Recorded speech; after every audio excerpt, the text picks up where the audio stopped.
Good afternoon everyone. Good afternoon. कैसे हैं आप सब लोग? बहुत दिनों बाद आपसे मुलाकात हुई। और आप लोगों की दिवाली कैसी रही? बहुत सारे त्योहार आए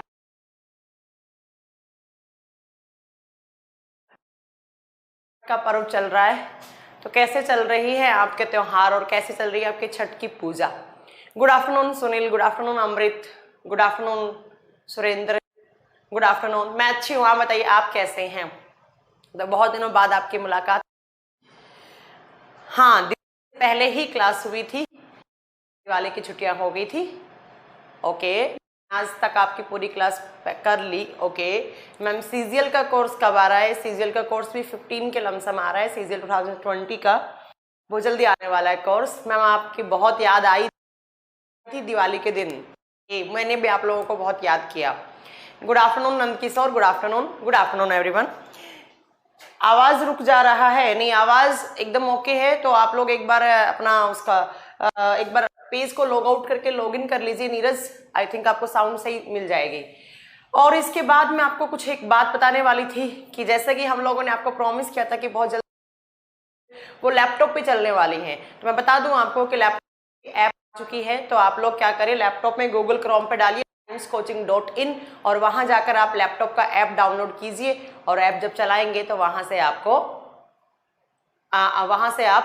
जितनी भी क्लासेस हैं, चाहे वो प्रीवियस क्लासेस हो चाहे वो अपकमिंग क्लासेस हो, सारी आप लैपटॉप हैं। तो जिन बच्चों को मोबाइल फोन में देखने में दिक्कत आती थी, और ये सही बात भी है कि एक दिन में आप इतना सारे बैचेस ले मोबाइल के, प्रैक्टिकली पॉसिबल नहीं है कि आप देख पाएं। तो आप जितना जल्दी हो उतना जल्दी आप लैपटॉप पे क्लासेस देखें। तो मैम आवाज़ कट रही है, कट कट कट कर रही है। अच्छा ओके, एक सेकंड में चेक करवा लेती हूँ एक बार साउंड।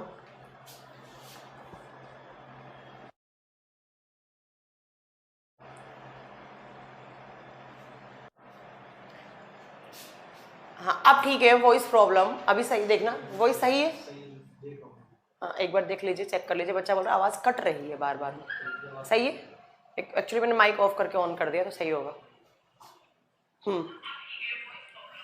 देखना एक बार। हाँ अभी ठीक है।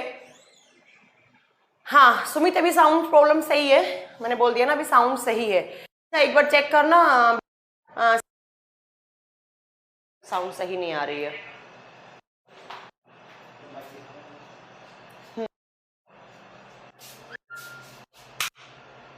अब ठीक है, चलो हो गया।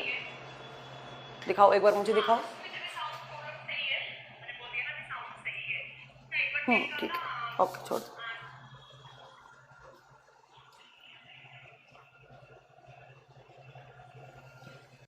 अब ठीक है साउंड। ओके ओके, अमृत कह रहे हैं मैम अभी साउंड सही है।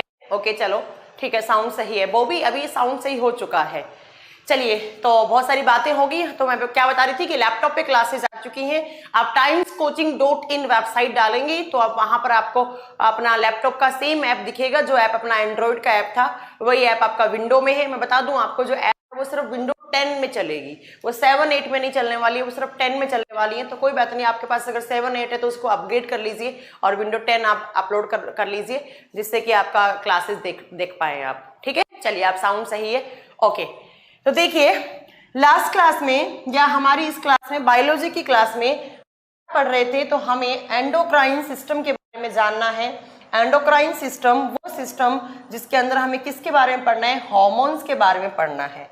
राइट, तो लास्ट क्लास का मैं थोड़ा सा रिपीट कर दूं कि हमने चैप्टर क्या पढ़ा था। हाँ अभी सही है साउंड। ओके प्रयास, साउंड सही हो गई। Good afternoon. देखिए तो हम क्या पढ़ रहे थे, तो हम पढ़ रहे थे यहाँ पर एंडोक्राइन सिस्टम। हमारे चैप्टर का नाम है एंडोक्राइन सिस्टम। ये सिस्टम नहीं हुआ है आपका, एंडोक्राइन सिस्टम, और हिंदी में इसको बोलते हैं बच्चा है अंतःस्रावी तंत्र। अंतःस्रावी तंत्र नाम से क्लियर है। अंत का मतलब होता है अंदर, श्रावी का मतलब श्राव करने वाला, और सिस्टम का मतलब होता है बहुत सारी सेल्स का ग्रुप या टिश्यूज का ग्रुप या ऑर्गन्स का ग्रुप। मतलब कहने का मतलब है हमें यहाँ पर क्या पढ़ना है, तो मैं आपको बता दूं, कोई आपसे पूछे कि आप एंडोक्राइन सिस्टम में क्या पढ़ते हैं, आप बताओगे यहाँ पर एंडोक्राइन सिस्टम में हमें हार्मोन्स के बारे में पढ़ना होता है। किसके बारे में? हमें हार्मोन के बारे में या हमें हार्मोन्स के बारे में पढ़ना होता है, राइट। मैंने आपको लास्ट क्लास में बताया भी होगा, और अगर नहीं बताया है तो मैं एक बारी में 10 मिनट में क्विक रिवीजन करवा देती हूँ, जिससे क्या होगा आपको समझ में आएगा कि हमें पढ़ने क्या है और आज हम क्या पढ़ने जा रहे हैं, राइट। तो हमें पढ़ना है हार्मोन्स के बारे में, और हार्मोन्स कौन बनाती हैं? तो मैम हार्मोन्स बनाने वाले कुछ ऑर्गन्स ही होते हैं, या मैम मान लो आप हार्मोन बनाने वाली ऐसे कुछ ऑर्गन्स के अंदर सेल्स होती हैं। एक सेल्स का ग्रुप है, इसको बोलोगे आप ग्रुप ऑफ सेल्स, कोशिकाओं का समूह है। और आप सब जानते होंगे, मैम पहली क्लास से बताती आ रही है कि ग्रुप ऑफ सेल्स को हम क्या बोलते हैं? हम टिश्यूज बोलते हैं। तो आप या इनको बोल सकते हो टिश्यू। तो कहने का मतलब है मैम ऐसे टिश्यू, ऐसे ऊतक जो क्या प्रोड्यूस करते हैं, जो हार्मोन प्रोड्यूस करते हैं, उनको आप क्या नाम देते हो? उनको आप ग्लैंड्स या उनको आप ग्रंथियां नाम देते हो। उनको हम क्या बोलते हैं? ग्लैंड्स या ग्रंथियां बोलते हैं। तो कहने का मतलब है हमें इस सिस्टम में क्या पढ़ना है, हमें इस सिस्टम में क्या पढ़ना है।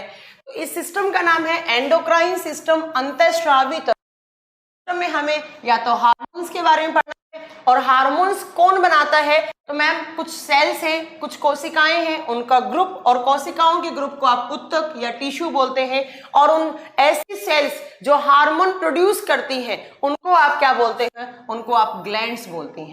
तो कहने का मतलब है हमें इस सिस्टम में कुछ ग्रंथियों के बारे में, कुछ ग्लैंड्स के बारे में पढ़ना है, और वो ग्लैंड क्या सिक्रीट करती हैं? वो हार्मोन सिक्रीट करती हैं। तो बेसिकली हमारे एग्जाम में यहाँ से 4-5 टाइप के क्वेश्चंस बनते हैं।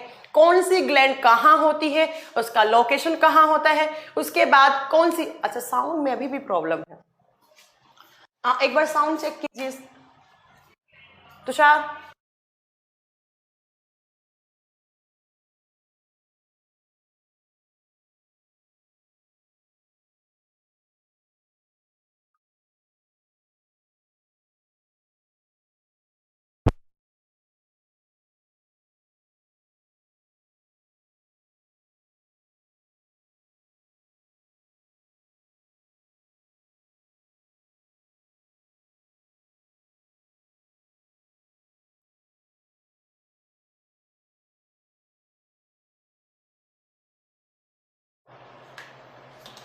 हाँ जी, अब वॉइस ठीक है?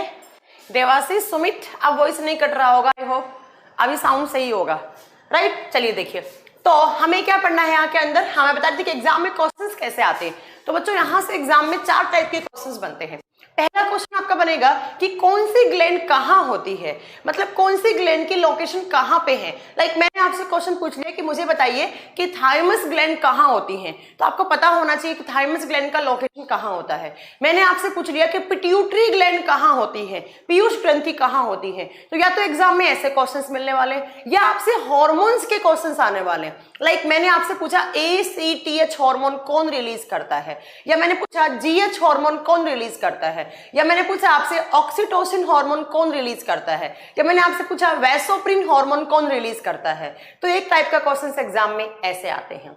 उसके बाद तीसरे क्वेश्चंस क्या आते हैं, इन हार्मोन्स के फंक्शंस क्या हैं, ये हार्मोन क्या काम करते हैं। लाइक आपसे पूछा कि हमारे बॉडी में हाइट देने वाला हार्मोन कौन सा होता है, या हमारी सेल्स की ग्रोथ करवाने वाला हार्मोन कौन सा होता है, हमारे यूरिन में वाटर के बैलेंस को, वाटर की क्वांटिटी को बैलेंस करने वाला हार्मोन कौन सा होता है। तो ऐसे इस एग्जाम में कुछ और कुछ यहाँ पर इन हार्मोन का जब इम्बैलेंस हो जाता है, जब ये हार्मोन कम और ज्यादा निकल जाते हैं, तो हमें कुछ डिजीज, कुछ डिसऑर्डर, कुछ बीमारियां हो जाती हैं, वो हमें पढ़नी है, राइट। तो हमें क्या पढ़ना है, आप याद रखिएगा, एंडोक्राइन सिस्टम वो सिस्टम है जो किससे डील करता है, जो हार्मोन से और जो ग्लैंड से डील करता है। अब नेक्स्ट पॉइंट आते हैं कि जो एंडोक्राइन सिस्टम है उसकी स्टडी को आप क्या बोलते हो। To study about endocrine system is known as, क्या बोलेंगे हम, कि वो साइंस की ब्रांच जिसमें आप एंडोक्राइन सिस्टम के बारे में स्टडी करते हैं उसको क्या बोलते हैं। तो आप लिखिएगा जो एंडोक्राइन सिस्टम है उसकी स्टडी को आप 2 नाम देते हैं। क्या क्या नाम दे सकते हैं, पहला है एंडोक्राइनोलॉजी। तो बेसिकली आप क्या पढ़ने जा रहे हैं, तो आप बताएंगे कि हम एंडोक्राइनोलॉजी पढ़ने जा रहे हैं। और एंडोक्राइनोलॉजी क्या होता है मैम? वो साइंस की ब्रांच जिसके अंदर हमें एंडोक्राइन सिस्टम या ग्लैंड्स के बारे में या हार्मोन्स के बारे में पढ़ना है। तो कभी आपसे एग्जाम में घुमाकर पूछ लिया जाए to study about hormones is known as, आप क्या बताओगे? एंडोक्राइनोलॉजी। या इसका दूसरा नाम होता है न्यूरो एंडोक्राइनोलॉजी। दूसरा नाम क्या होता है बच्चों? दूसरा नाम होता है यहां पर न्यूरो एंडोक्राइनोलॉजी। देखिए, या इसका दूसरा नाम होगा न्यूरो एंडोक्राइनोलॉजी। मैम ये न्यूरो टर्म क्यों जोड़ा है आपने? एक तो मैंने बोला एंडोक्राइनोलॉजी, दूसरा मैंने बोला न्यूरो एंडोक्राइनोलॉजी। देखिए यहां पर जो न्यूरो है वो कौन से सिस्टम से रिलेट करता है आप बताओगे? वो नर्वस सिस्टम से रिलेट होता है। वो तंत्रिका तंत्र मतलब हमारे नर्व्स हैं, जो हमारे न्यूरॉन्स हैं उसके साथ रिलेट करता है। तो हमारा जो एंडोक्राइन सिस्टम है ना वो हमारे नर्वस सिस्टम के साथ जुड़कर काम करता है। और नर्वस सिस्टम जिसके अंदर आप न्यूरॉन्स पढ़ते हैं, जिसके अंदर आप ब्रेन पढ़ते हैं, जिसके अंदर आप स्पाइनल कॉर्ड पढ़ते हैं। तो आपसे एग्जाम में पूछा जाए एंडोक्राइन सिस्टम में आप किसके बारे में पढ़ते हैं? हार्मोन्स के बारे में पढ़ते हैं। हार्मोन्स कौन बनाते हैं? या तो ग्रुप ऑफ सेल्स या टिश्यूज जिनको आप ग्लैंड्स बोलते हैं। और हार्मोन्स के बारे में स्टडी करना एंडोक्राइनोलॉजी या न्यूरो एंडोक्राइनोलॉजी कहलाता है। अब थोड़ी सी बात हम हार्मोन्स पे करते हैं, उसके बाद मैं आपको बताऊंगी कि ये जो ग्लैंड्स होती हैं वो 3 टाइप की होती हैं, जो हमने पढ़ा भी है, थोड़ा सा रिवीजन करेंगे हम। पहले बात आती है हार्मोन्स की कि ये हार्मोन्स क्या होते हैं और किसके बने हुए होते हैं। आपसे एग्जाम में क्वेश्चन पूछ लिया जाए कि हार्मोन की खोज किसने की थी, पहला हार्मोन खोजा गया था उसका नाम क्या है, और ये हार्मोन्स किसके बने हुए होते हैं। पहली बात तो आप याद रखेंगे। अच्छा अभी भी साउंड प्रॉब्लम है, क्या हो गया है? 1 मिनट का टाइम दीजिएगा मुझे। अब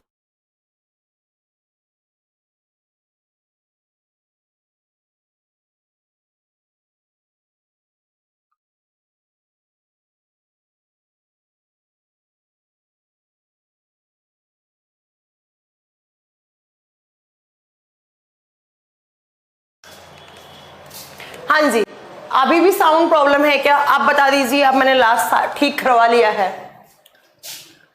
नहीं है साउंड प्रॉब्लम। अच्छा कुछ बच्चे बोल रहे हैं, कुछ बच्चे बोल रहे हैं नहीं है साउंड प्रॉब्लम। आई थिंक जिनका होगा वो एक बार प्लीज लॉग आउट कर लीजिए तो सही हो जाएगा। हाँ अभी नहीं होगा साउंड प्रॉब्लम क्योंकि मैंने सही कर लिया है माइक, अभी तो ओके है। यहाँ से कुछ बच्चे बोल रहे हैं मैम हमें कोई साउंड में प्रॉब्लम नहीं है। अच्छा चलो कोई प्रॉब्लम नहीं है, ओके। तो फिर 2-4 बच्चे क्यों बोल रहे हैं साउंड में प्रॉब्लम है? इतने सारे बच्चे बोल रहे हैं नहीं है नहीं है नहीं है। चलिए जिनको है वो प्लीज एक बार लॉग आउट करके लॉग इन कर ले, बार बार कमेंट मत करें, ठीक है। चलिए देखिए, तो हार्मोन किसके बने हुए होते हैं? आप याद रखिएगा हार्मोन्स या तो बने हुए होंगे आप बताएंगे प्रोटीन के, या हार्मोन्स बने हुए होते हैं किसके? कार्बोहाइड्रेट के। या तो ये प्रोटीन के डेरिवेटिव्स के बने हुए होते हैं या ये कार्बोहाइड्रेट के डेरिवेटिव्स के बने हुए होते हैं। पहला क्वेश्चन आप बताएंगे कि जो हार्मोन्स होते हैं वो केमिकल मैसेंजर होते हैं। वो क्या होते हैं बच्चों? वो केमिकल मैसेंजर होते हैं। वो हमारे बॉडी में केमिकल्स की फॉर्म में सिक्रीट होते हैं और केमिकल्स की फॉर्म में ही मैसेज को आपस में कोऑर्डिनेट करने का काम करते हैं, राइट। या आप लिख सकते हैं कि जो हार्मोन्स होते हैं वो ऑर्गेनिक कंपाउंड्स होते हैं। वो कैसे कंपाउंड्स होते हैं? वो ऑर्गेनिक कंपाउंड या कार्बनिक यौगिक होते हैं और उनका काम क्या होता है? तो हमारे बॉडी में मैसेज को ट्रांसफर करना या कंट्रोल एंड कोऑर्डिनेट करना, या हमारे नर्वस सिस्टम के साथ जुड़कर हमारे बॉडी में जितनी भी एक्टिविटीज होती हैं उन सब पर कंट्रोल एंड रेगुलेट करना, राइट। तो ये कार्बनिक यौगिक भी होते हैं। पहला क्वेश्चन मैं एक बार फिर रिपीट कर देती हूं। आपसे पूछे कि ह्यूमन बॉडी में केमिकल मैसेंजर का काम कौन करता है? आप बताएंगे ह्यूमन बॉडी में केमिकल मैसेंजर का काम हार्मोन्स करते हैं। दूसरा क्वेश्चन आपसे पूछे हार्मोन्स किस फॉर्म में होते हैं? आप बताओगे वो ऑर्गेनिक कंपाउंड्स की फॉर्म में होते हैं। या तो ऑर्गेनिक कंपाउंड्स किसके बने हुए होंगे? प्रोटीन के या प्रोटीन के डेरिवेटिव्स के, या वो कार्बोहाइड्रेट या शर्करा के डेरिवेटिव्स के बने हुए होते हैं, राइट। मतलब कहने का मतलब है ये हमारे बॉडी में मैसेज को कंडक्ट करवाने का काम करते हैं नर्वस सिस्टम के साथ जुड़कर, राइट। अब बात आती है कि हार्मोन की खोज किसने की थी और किस ईयर में की थी और पहला हार्मोन कौन सा खोजा गया था? तो आप बताएंगे कि इन 1902 में हार्मोन की खोज हुई थी और किसने की थी? E.H. स्टर्लिंग ने इन 1902 में हार्मोन की खोज की थी और पहला हार्मोन खोजा था। और पहला हार्मोन कौन सा खोजा गया था? तो आप बताएंगे सेक्रेटिन हार्मोन की खोज की थी। सेक्रेटिन हार्मोन की खोज की थी। ये आपका एग्जाम में क्वेश्चन पूछा गया है। हार्मोन का नाम नहीं याद रहता है तो इसका ईयर आपसे बहुत बार पूछा गया है कि पहला हार्मोन किस ईयर में खोजा गया। आप बताएंगे 1902। किसने? तो E.H. स्टर्लिंग ने खोजा था। पहला हार्मोन कौन सा था? तो सेक्रेटिन हार्मोन का एक नाम का एक हार्मोन था जिसके बारे में सबसे पहले किसने बताया था? स्टर्लिंग ने बताया था। राइट तो आप याद रखेंगे हार्मोन्स होते क्या है? प्रोटीन, कार्बोहाइड्रेट या ऑर्गेनिक कंपाउंड या केमिकल मैसेंजर की तरह काम करते हैं। किसने खोज की? E.H. स्टर्लिंग ने। कौन सी ईयर में? 1902 में। कौन सा हार्मोन? तो स्टर्लिंग हार्मोन सबसे पहले खोजा गया। ये बात आपको पता लगी कि एंडोक्राइन सिस्टम में हम किससे डील करते हैं? तो हम डिफरेंट टाइप्स ऑफ हार्मोन्स की स्टडी करते हैं और हार्मोन्स की स्टडी करना एंडोक्राइनोलॉजी या न्यूरो एंडोक्राइनोलॉजी कहलाता है। और ये हार्मोन्स जो बनाते हैं उन ग्रुप ऑफ सेल्स को, उन ग्रुप ऑफ टिश्यूज को हम नाम क्या देते हैं? ग्लैंड्स नाम देते हैं। और ये हार्मोन्स कौन से सिस्टम के साथ जुड़कर काम करते हैं? हमारे नर्वस सिस्टम, हमारे तंत्रिका तंत्र के साथ जुड़कर काम करते हैं। अब मैंने बोला एक टर्म एंडोक्राइन सिस्टम, बट आपने कुछ बातें और भी सुनी होगी। यहां पर मैं कुछ बातें बता दूं आपको कि अगर आप बात करते हैं ग्लैंड्स के बारे में, ग्रंथियों के बारे में, अगर आप इन ग्रुप ऑफ सेल्स के बारे में बात करते हैं तो ये जो ग्लैंड्स होती है बच्चों वो 3 टाइप की होती हैं, वो 3 प्रकार की होती हैं। 3 टाइप्स ऑफ ग्लैंड्स या ग्रंथियां 3 प्रकार की होती हैं। कौन कौन सी होती हैं? तो एक होती है एक्सोक्राइन ग्लैंड्स। ध्यान से सुनिएगा बच्चों, एक्सोक्राइन ग्लैंड्स जिसको आप हिंदी में बोलेंगे बहिश्रावी ग्रंथियां। दूसरी होती है बच्चों एंडोक्राइन ग्लैंड्स। दूसरी कौन सी होती है? एंडोक्राइन ग्लैंड्स जिसको हिंदी में क्या बोलेंगे आप? अंतःस्रावी ग्रंथियां। अंतःस्रावी ग्रंथियां। और तीसरी होती है बच्चों मिक्स्ड ग्लैंड। मिक्स्ड ग्लैंड या मिश्रित ग्रंथि। ध्यान से सुनिएगा, यहां से कुछ अच्छे क्वेश्चंस बनने वाले हैं आपके। आप कहना क्या चाह रही हैं मैम? मैं ये कहना चाह रही हूं कि जो ऑर्गेनिक कंपाउंड्स होते हैं वो 3 फॉर्म में हो सकते हैं हमारे बॉडी में। एक आपने पढ़ा हार्मोन, तो ये जो ग्लैंड्स हैं वो 3 टाइप्स की हो सकती हैं, या तो एक्सोक्राइन होंगी, या एंडोक्राइन होंगी, या मिक्स्ड होंगी। अब क्या मतलब है एक्सो का, क्या मतलब है एंडो का और क्या मतलब है मिक्स्ड का, ये आपको देखना है। देखिए एक्सोक्राइन किसको बोलते हो? सबसे पहला डेफिनेशन है यहां पर, ऐसी सेल्स या ऐसी ग्लैंड्स या ऐसी ग्रंथियां जो क्या बनाए? जो जूस या एंजाइम बनाए। अब ये जूस और एंजाइम्स क्या होते हैं? तो ये भी बच्चों ऑर्गेनिक कंपाउंड्स होते हैं। जैसे आपको मैंने बहुत सारे एंजाइम्स पढ़ाए थे डाइजेस्टिव सिस्टम में, salivary amylase enzyme, ptyalin amylase enzyme, है ना, बहुत सारे एंजाइम पढ़ाए थे मैंने। पेप्सिन पढ़ाया था, रेनिन पढ़ाया था, और जूस आप याद कीजिए, बाइल जूस, पैनक्रियाटिक जूस, सब पढ़ा रखा है मैंने। तो आप क्या कहना चाह रही है? मैं ये कहना चाह रही हूं कि ऐसी ग्रंथियां, ऐसी ग्लैंड्स जो क्या बनाती हैं? जो जूस और एंजाइम बनाती हैं, उनको आप एक्सोक्राइन बोलते हैं। और दूसरा यहां पर ऐसे ग्लैंड्स जो हार्मोन बनाएं, जो हार्मोन बनाएं, उनको एंडोक्राइन बोलते हैं। और जो तीनों चीज बना दे, जो जूस भी बनाए, जो एंजाइम भी बनाए और जो हार्मोन भी बनाए, तीनों ही चीज बना दे बच्चों, उसको क्या बोलोगे आप? मिक्स्ड ग्लैंड बोलोगे। तो पहली डेफिनेशन आपके सामने इनकी निकल के आ गई कि जो जूस एंजाइम बनाएंगे वो एक्सोक्राइन है, जो हार्मोन बनाएंगे वो एंडोक्राइन है, और जो तीनों चीज बनाएंगी बच्चों वो क्या है? वो मिक्स्ड ग्लैंड है। अब बात आती है दूसरी इनकी डेफिनेशन क्या है? बड़ा ध्यान से सुनिएगा। देखिए एक्सोक्राइन ग्लैंड्स क्या होती हैं? वो क्या बनाएंगी? जूस एंजाइम बनाएंगी। मान लो यहां पर एक एक्सोक्राइन ग्लैंड है ना, ऐसे इस ग्लैंड के अंदर बहुत सारी सेल्स हैं, और इन सेल्स ने क्या बनाया? इन सेल्स ने ऐसे बना दिया मैम, क्या बनाया? तो जूस और एंजाइम बनाया। और यहां पर कोई भी एक टारगेट सेल है जिसके ऊपर ये लाना है। कहने का मतलब है यहां से जूस और एंजाइम बनाया, ये ग्लैंड होगी। कैसी ग्लैंड? एक्सोक्राइन होगी। और इस जूस और एंजाइम को यहां लागना है, ये आपका टारगेट वाला प्लेस है, यहां पर इसको काम में लेना है जूस और एंजाइम को। तो इस टारगेट वाले प्लेस तक या टारगेट सेल्स के पास ये जूस और एंजाइम्स है, वो किसके थ्रू आता है बच्चों? वो पतली पतली डक्ट के थ्रू आता है, वो पतली पतली नलिकाओं के थ्रू आता है, ऐसे पतली पतली पाइप के थ्रू जुड़ी हुई होती हैं। तो इनके अंदर क्या होती हैं? आप बताओगे कि जो एक्सोक्राइन ग्लैंड्स होती हैं बच्चों, उनके अंदर क्या पाई जाती है? उनके अंदर डक्ट्स होती हैं, उनके अंदर नलियां होती हैं। उनके अंदर क्या होती हैं? डक्ट्स होती हैं। कहने का मतलब क्या हो गया, कोई भी यहां पर एक एक्सोक्राइन ग्लैंड है, उसने जूस एंजाइम बनाया और उससे ऐसे डक्ट जुड़ी हुई होती है, उससे ऐसे नली जुड़ी हुई होती है, और इन नलियों की सहायता से, इन डक्ट की सहायता से ये जूस और एंजाइम टारगेट स्पेस तक या टारगेट सेल्स के पास पहुंचाती है।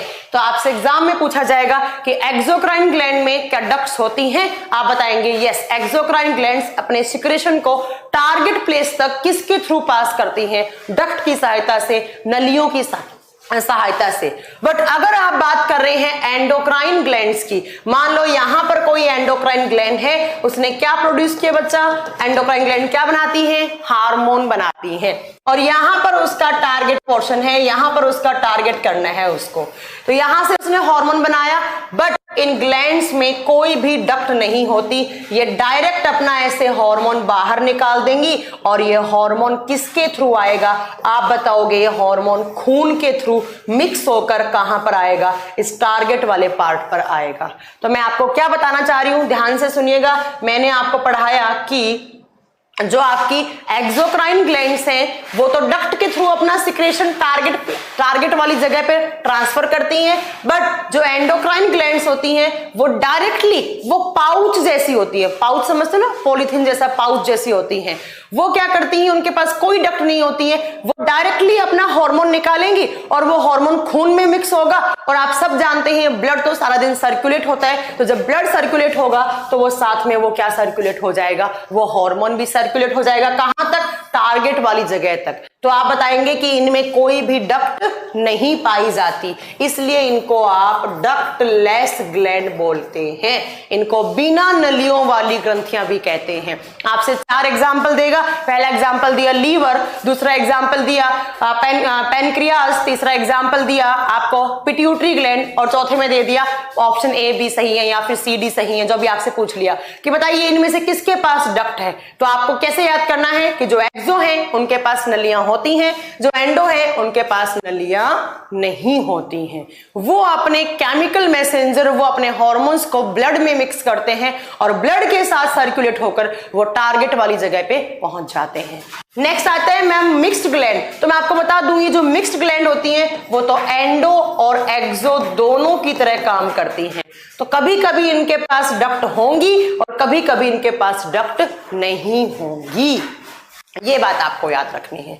क्या पढ़ाया मैंने? जो जूस एंजाइम बनाएगा वो एक्सो, जो हार्मोन बनाएगा वो एंडो, जो तीनों चीज बनाएगा उसको मिक्स्ड ग्लैंड बोलेंगे, है ना।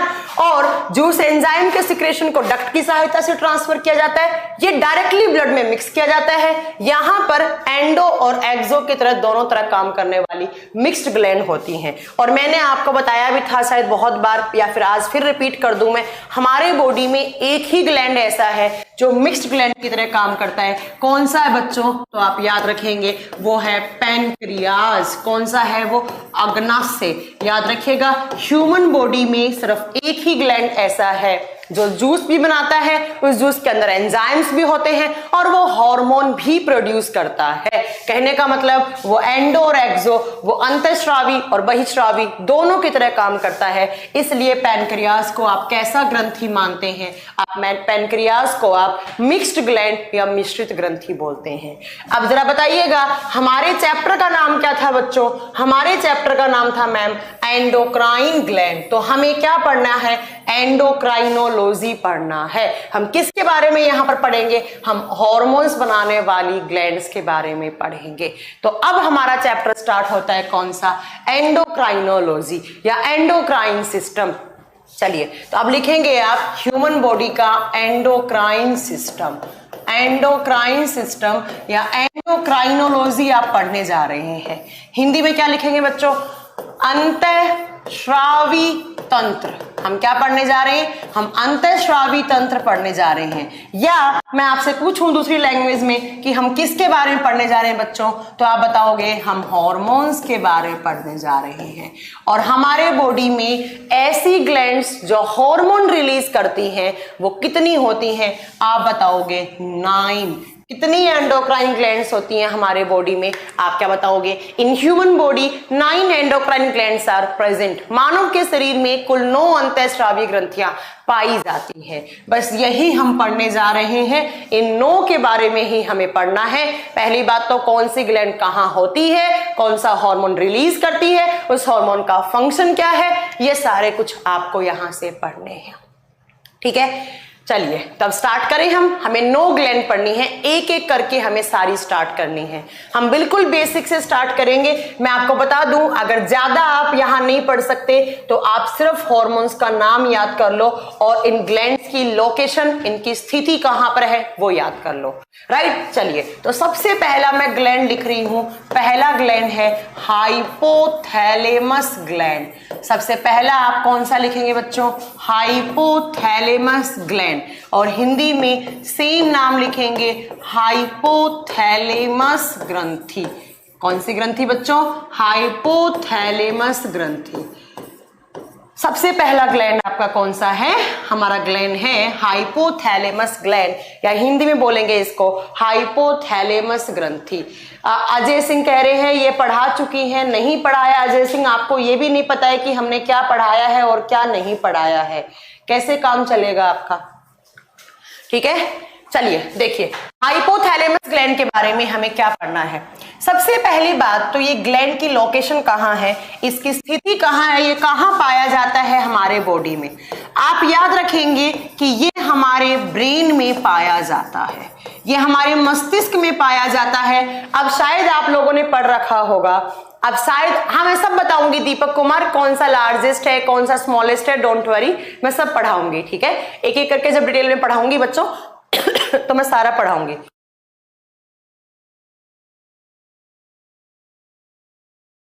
ठीक है, मैं सारा पढ़ाऊंगी, डोंट वरी। कौन सा बड़ा है कौन सा छोटा है, अभी रुक जाइए आप। ठीक है, चलिए सबसे पहले आपसे पूछे हाइपोथैलेमस कहाँ होता है, आप बताएंगे हमारे दिमाग में होता है। अब दिमाग में भी कहाँ होता है, आप याद रखिएगा हमारे ब्रेन के 3 पार्ट होते हैं। हमारे ब्रेन जो है, हमारा जो मस्तिष्क है, उसके 3 भाग होते हैं। ये वाला जो होता है इसको बोलते हैं आप फोर ब्रेन, अग्र मस्तिष्क। ये जो बीच में होता है इसको बोलते हैं मिड ब्रेन या मध्य मस्तिष्क, और पीछे जो होता है उसको बोलते हैं हिंड ब्रेन या पश्च मस्तिष्क। कहने का मतलब है हमारे ब्रेन के 3 पार्ट है, fore brain, mid brain, hind brain. तो आपसे क्वेश्चन पूछा जाएगा कि जो हाइपोथैलेमस है वो कौन सी ब्रेन में पाया जाता है, तो आप बताएंगे कि जो हाइपोथैलेमस है वो हमारे जो फोर ब्रेन है उसके नीचे की तरफ पाया जाता है। आप बताओगे on the basal part of forebrain. आप बताओगे यह अग्र मस्तिष्क के नीचे के भाग पर पाया जाता है। यह अग्र मस्तिष्क के नीचे के भाग के नीचे की तरफ पाया जाता है। ठीक है, ब्रेन में तो होता है मैम, बट कौन से ब्रेन में होता है आप बताओगे? ये फोर ब्रेन के नीचे के भाग की साइड पाया जाता है। ठीक है, चलो अब नेक्स्ट पॉइंट हम इसके बारे में क्या पढ़ सकते हैं। नेक्स्ट देखो, मैंने आपको बोला है कि हमारे बॉडी में टोटल कितनी एंडोक्राइन ग्लैंड्स हैं बच्चों? 9। बड़ा ध्यान से कॉन्सेप्ट सुनना ये, ठीक है। इनकी कोई स्ट्रक्चर नहीं होती है, गिरीश कुमार, इनकी कोई स्ट्रक्चर नहीं होती है इन ग्लैंड्स की, तो ऐसे इसमें कुछ बना नहीं सकती। हाँ, ब्रेन का स्ट्रक्चर तो ब्रेन यहाँ नहीं पढ़ना है, जब नर्वस सिस्टम पढ़ेंगे तो वहां पे पढ़ेंगे। यहाँ पर हम ग्लैंड्स की बात कर रहे हैं, हम ब्रेन की बात नहीं कर रहे हैं, तो प्लीज आप अनवांटेड डिमांड ना करें तो ही अच्छा है। ठीक है, चलिए देखिए, मैंने बोला है कि हमारे बॉडी में 9 एंडोक्राइन ग्लैंड्स होती हैं। याद रखिएगा ध्यान से, 9 में से एक होता है हमारे बॉडी में पिट्यूटरी ग्लैंड। इस कॉन्सेप्ट को ध्यान से सुनना, पिट्यूटरी ग्लैंड। एक हो गया हाइपोथैलेमस। कितने बच्चे बच्चों? 7 बचे। तो ये जो पिट्यूटरी ग्लैंड है ना बच्चों, ये 7 एंडोक्राइन ग्लैंड्स को कंट्रोल करता है। किसको छोड़कर?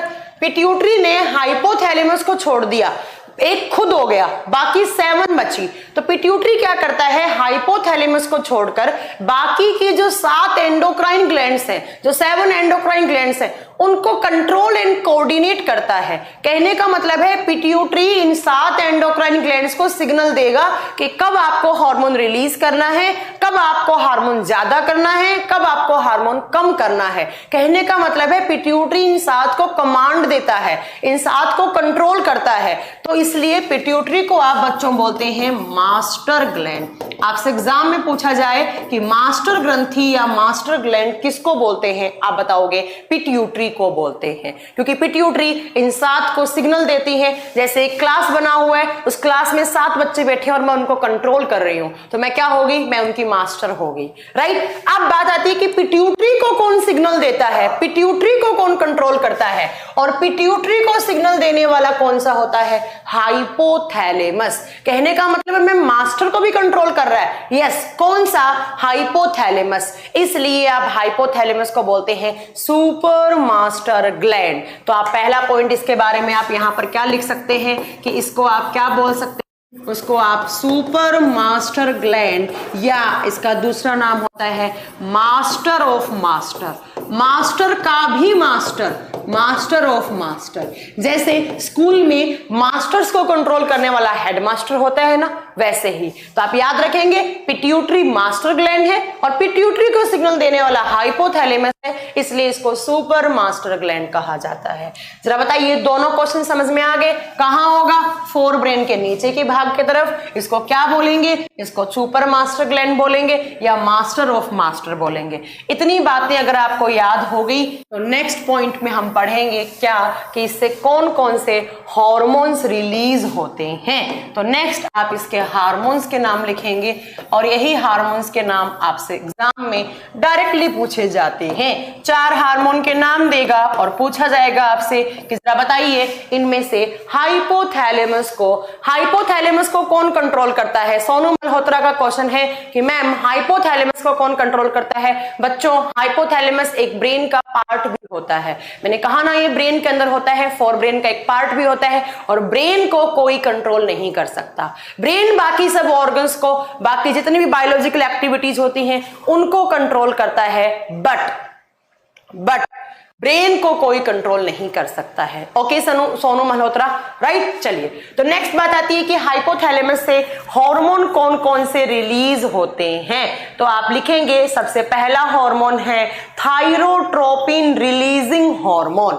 सबसे पहला हार्मोन है जिसको शॉर्ट फॉर्म में TRH, बहुत बार एग्जाम में क्वेश्चन पूछा है कि TRH हार्मोन कौन रिलीज करता है। आप बताओगे हाइपोथैलेमस, या कभी कभी आपसे इनकी फुल फॉर्म पूछी जाती है। TRH का फुल एब्रीविएशन क्या है, इसकी फुल फॉर्म क्या है। तो आप इसकी फुल फॉर्म लिखेंगे, इसको बोलते हैं थायरोट्रोपिन, ट्रोपिक मत कर देना, ट्रोपिन रिलीजिंग हार्मोन। अब आप में से कुछ बच्चे हिंदी मीडियम वाले होंगे, वो सोच रहे होंगे कि मैम हिंदी में नहीं लिख रही हैं। बच्चों, ये इंग्लिश और हिंदी सेम है, इसको हिंदी नहीं लिख सकते, आपको इसे इंग्लिश में ही लिखना है, ठीक है। Thyrotropin releasing hormone, TRH hormone. अब बात आती है कि इसका काम क्या होता है। आप बताओगे कि ये जो हाइपोथैलेमस से निकलने वाला TRH हार्मोन होता है उसके 2 काम होते हैं बच्चों, इसके 2 फंक्शन होते हैं। सबसे पहला फंक्शन होता है ये थायराइड ग्लैंड को रेगुलेट करने का काम करता है।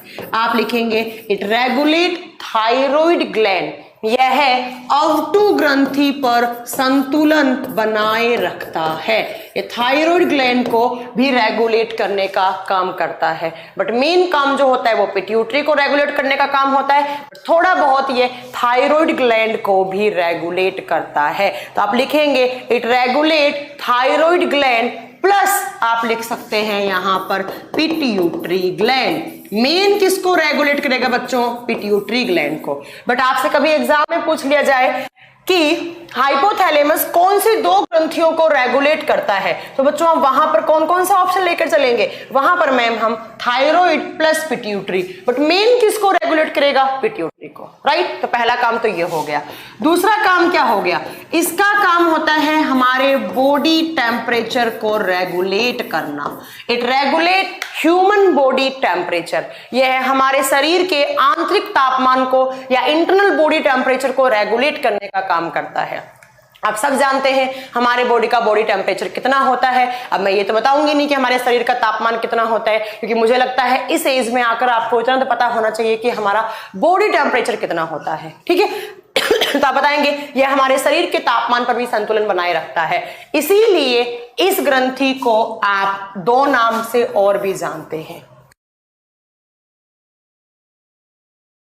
इसीलिए इसके दो नाम और भी होते हैं। इसको थर्मो रेगुलेटरी ग्लैंड भी बोलते हैं, एक तो ये, और दूसरा इसका नाम होता है तापमापी ग्रंथि। तापमापी ग्रंथि हमारे शरीर के तापमान को नियंत्रित करने का काम करता है, इसलिए इसको थर्मो रेगुलेटरी या ताप नियंत्रक या थर्मामीटर ऑफ ह्यूमन बॉडी, या आप बताएंगे थर्मामीटर ऑफ ह्यूमन बॉडी, है ना। तो थर्मामीटर का मतलब क्या होता है, तापमापी।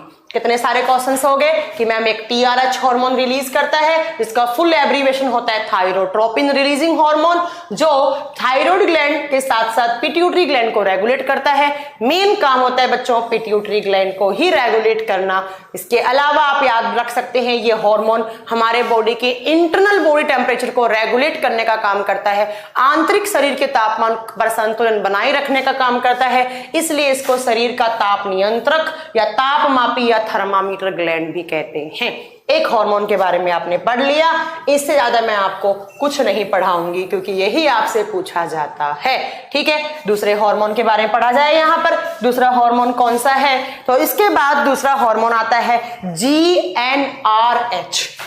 दूसरा हार्मोन आता है, यस दीपक आपने बिल्कुल सही बताया, हमारा टेम्परेचर कितना होता है बॉडी का, आपने सही बताया। कमल किशोर आपको यही नहीं पता है कि आपका बॉडी का टेम्परेचर कितना है, आप गलत बता रहे हैं कमल किशोर। दूसरा हार्मोन है यहाँ पर बच्चों GnRH, ये ऐसे ही आपको बुक्स में लिखा हुआ मिलेगा, सेम ऐसे ही लिखा हुआ मिलेगा। इसका फुल फॉर्म क्या होता है, इसका फुल फॉर्म होता है गोनेडोट्रोपिन रिलीज हार्मोन। जरा लिखिएगा इसका फुल फॉर्म, इसका फुल फॉर्म पूछा हुआ है SSC CGL में, गोनेडोट्रोपिन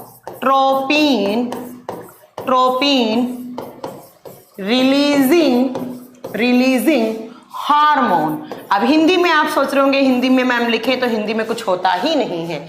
इसका फुल फॉर्म क्या होता है, गोनेडोट्रोपिन रिलीजिंग हार्मोन। देखो जब भी आप गोनेडो या गोनेड्स वर्ड्स देखते हैं बेटा, उसका मतलब होता है सेक्सुअल कैरेक्टर को डेवलप करवाने वाला हार्मोन। जो मेल और फीमेल के गैमेट सेल्स होते हैं, जो लैंगिक सेल्स होती हैं, जो लैंगिक लक्षण होते हैं, उनको डेवलप करवाने का काम करता है। जब भी आप गोनेड्स या गोनेडो टर्म देखें, उसका मतलब भी क्या होता है बच्चों, या तो रिप्रोडक्टिव हार्मोन से रिलेटेड होगा या हमारे सेक्सुअल हार्मोन्स इनको कहा जाएगा। तो इस हार्मोन का काम क्या होता है, जरा ध्यान से सुनिएगा। ये हार्मोन एक हार्मोन है, ये अदर हार्मोन को रेगुलेट करने का काम करता है। आपसे एग्जाम में पूछा जाएगा कि जो GnRH है उसका काम क्या होता है, आप बताओगे कि इट regulates reproductive hormones। अब बात आती है कि मैम ये बताइए रिप्रोडक्टिव हॉर्मोन्स होते कौन से हैं, आप बताएंगे लैंगिक या प्रजनन हार्मोन पर संतुलन बनाए रखना, या प्रजनन हार्मोन पर संतुलन बनाए रखना। ये जो रिप्रोडक्टिव हॉर्मोन्स होते हैं उनको रेगुलेट करने का काम करते हैं। अब बात ये आती है कि मैम रिप्रोडक्टिव हॉर्मोन्स होते कौन से हैं, कौन कौन से हॉर्मोन्स जिनको आप रिप्रोडक्टिव हार्मोन का नाम दे रही हैं। तो आप बच्चों यहां पर लिखेंगे कि दो हार्मोन होते हैं रिप्रोडक्टिव हार्मोन, पहला होता है LH, दूसरा होता है FSH। इनके फुल फॉर्म आगे पढ़ेंगे, अभी नहीं, ठीक है। अभी आप याद रखिएगा, इसको बोलते हैं फॉलिकल स्टिमुलेटिंग हार्मोन, इसको ल्यूटिनाइजिंग हार्मोन बोलते हैं, वो छोड़ो आप इतना याद रखो कि जो हमारा हाइपोथैलेमस है उसने पहला हार्मोन TRH बनाया, दूसरा GnRH बनाया। GN का फुल फॉर्म होता है गोनेडोट्रोपिन रिलीजिंग हार्मोन, और इस हार्मोन का काम होता है रिप्रोडक्टिव हार्मोन्स को रेगुलेट करना।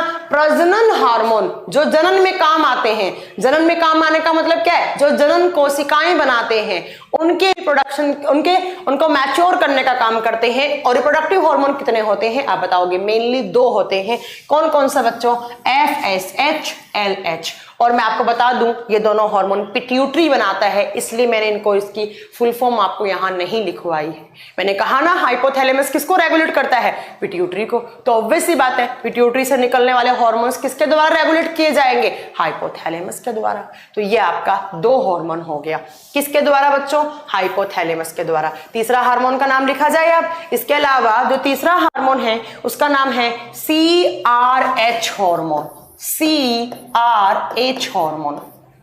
इसका फुल फॉर्म भी सीडीएस के पेपर में पूछा हुआ क्वेश्चन है कि CRH का फुल एब्रीविएशन बताइए क्या होता है। आप बताओगे इसका फुल फॉर्म होता है ma'am corticotropin releasing hormone, corticotropin releasing hormone. एक था TRH मैम, दूसरा GnRH, तीसरा CRH। CRH का फुल फॉर्म क्या है, कोर्टिकोट्रोपिन रिलीजिंग हार्मोन। अब बात आती है कि ये क्या काम करता है, इसका काम क्या होता है। आप ध्यान से लिखेंगे कि it transfer message from brain to pituitary gland. कहने का मतलब क्या हो गया बच्चों कि यह हमारे मस्तिष्क से लेकर, हिंदी मीडियम वाले बच्चे क्या लिखेंगे, यह हमारे मस्तिष्क से मैसेज का मतलब हिंदी में होता है बच्चों उद्दीपन, स्टिमुलेशन, उद्दीपन को पीयूष ग्रंथि बोले तो पिट्यूटरी ग्लैंड तक ट्रांसफर करता है या लेकर जाता है। कहने का मतलब हो गया कि हमारे ब्रेन ने कोई मैसेज दिया है ना, कोई मैसेज दिया, तो वो मैसेज, ओके दीपक कुमार मैंने आपका ले लिया है, मैं आपके क्वेश्चंस बता दूंगी, अगर कोई आपको डाउट है तो मैं पूछ लूंगी हमारे मैनेजमेंट से, राइट। देखिए ये CRH हार्मोन क्या करता है, जैसे हमारे ब्रेन ने कोई भी एक सिग्नल दिया पिट्यूटरी ग्लैंड के लिए।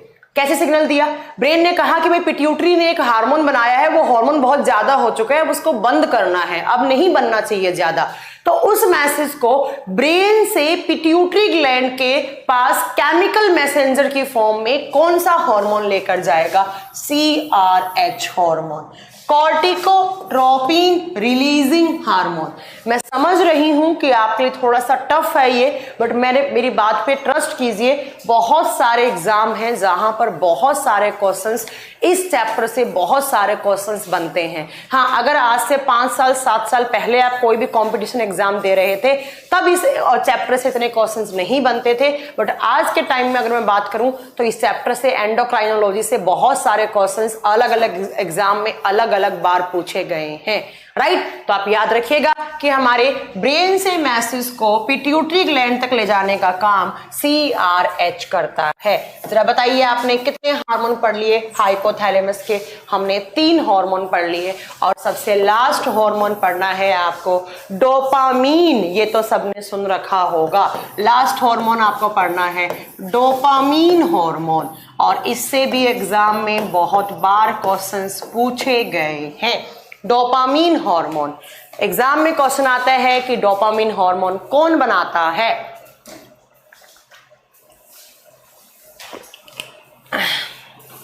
हाँ जी, देखिए आप क्या बताएंगे, it is produced by hypothalamus. जरा बताइएगा डोपामीन को किसने बनाया है, डोपामीन को हाइपोथैलेमस ने सिक्रीट किया है।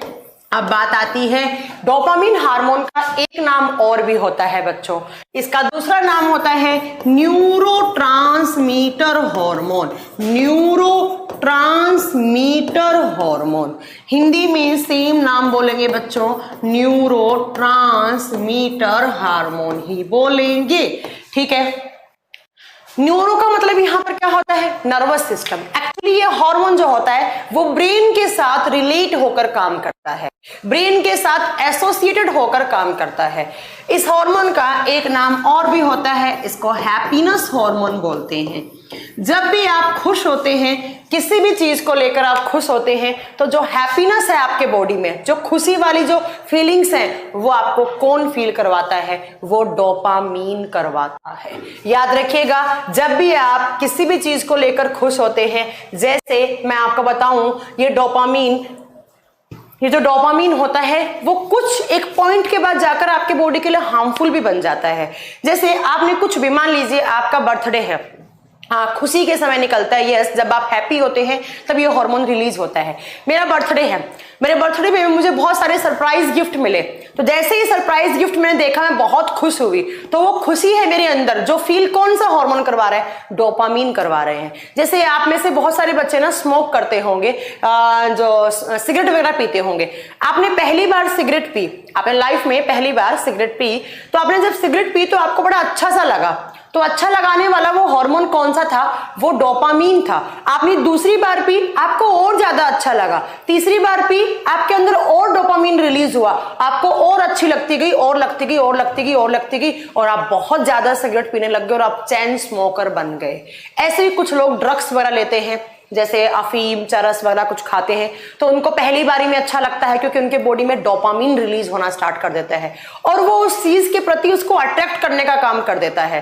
फिर तीसरी बारी खाओगे, चौथी बार खाओगे, उसके बाद आपका डोपामीन ऑटोमेटिकली आपसे डिमांड करने लग जाता है और आपको उस चीज की लस्ट, आप उस चीज को आपको एडिक्शन लग चुका हुआ होता है, आपको क्या उस चीज की लत लग चुकी होती है। तो एक्चुअली किसी भी चीज की तरफ लत लगाने वाला हार्मोन कौन सा होता है, वो डोपामीन हार्मोन होता है। जब भी आप खुश होते हैं, चाहे आप चाय पीकर होते हैं, चाहे आप कॉफी पीकर होते हैं, चाहे आप स्मोक करके होते हैं, चाहे आप वाइन पी के होते हैं, चाहे आप चरस खा के होते हैं, जब भी आप कोई किसी प्रकार का नशा करते हैं तो उस नशे की तरफ आपको लत लगाने वाला जो हार्मोन होता है बच्चों, वो कौन सा था, जो वो कौन सा हार्मोन था, वो डोपामीन हार्मोन था। और ये कौन बनाता है बच्चों, ये हमारे बॉडी में ब्रेन का एक पार्ट है जिसको हाइपोथैलेमस, जो एज ए न्यूरोट्रांसमीटर की तरह काम करता है, वो नर्वस सिस्टम के साथ मिलकर काम करता है।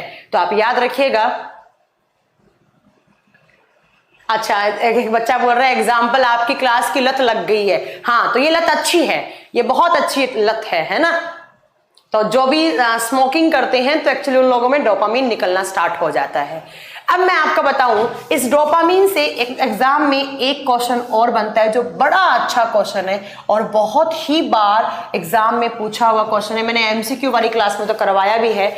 जब ये डोपामीन हार्मोन कम निकलने लग जाता है बच्चों, तो एक बीमारी होती है जिसको आप पार्किंसंस डिजीज कहते हैं, जिसको आप क्या बोलते हैं बच्चों, पार्किंसंस डिजीज, और हिंदी में इसको बोला जाता है पार्किंसंस रोग। हिंदी में इसको कहा जाता है पार्किंसंस रोग। बहुत बार एग्जाम में पूछा गया है कि पार्किंसंस डिजीज कौन से हार्मोन के इम्बैलेंस होने से होता है। आप क्या बताएंगे, यह डोपामीन हार्मोन के इम्बैलेंस होने से होता है।